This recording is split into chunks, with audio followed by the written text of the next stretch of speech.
going to be working on week 3 of Heal.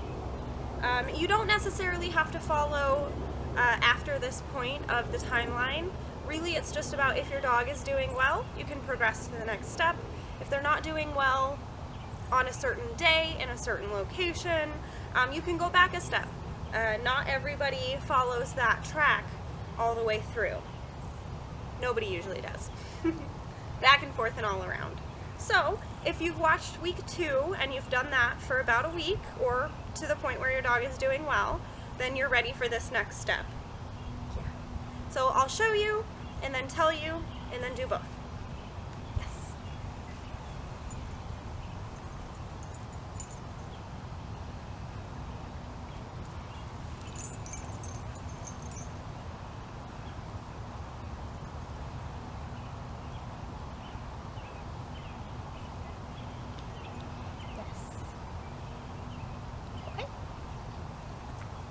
So Ash had a little trip up here at the end, and we'll go over that.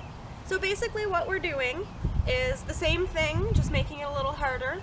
I'm having him sitting in front of me, getting his attention with those treats, walking backwards, giving him frequent treats, turning halfway through with that treat in front of him at the same time to continue walking, giving him frequent treats. Might need to be more frequent at this point if it's harder for them. And then slowing down, stopping, having him sit. I lost his focus for a second there, so I just got it back, made some noises at him, put that cheese in front of him, got him to sit, and gave him the release word. Yes. All right, now I will show you and tell you. Yes. Yes. Walking backward after I got his attention. Turning halfway through, keep giving him those treats, slow down, stop, have him sit, yes, and say, okay. So if your dog is doing well with this, you can make the treats less frequent, or you can walk further facing the same direction as them. You can shorten the distance that you're walking facing them, but only do one of these things at a time.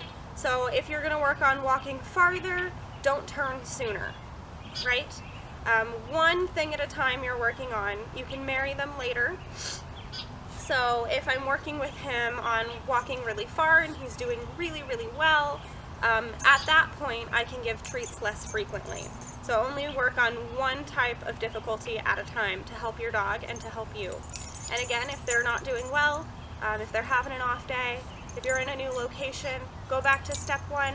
It might take you 10 minutes to go from step 1 to 3 the first time, that's fine. And 5 the next, 4 the next, and so on. Just be patient with your dog and with yourself.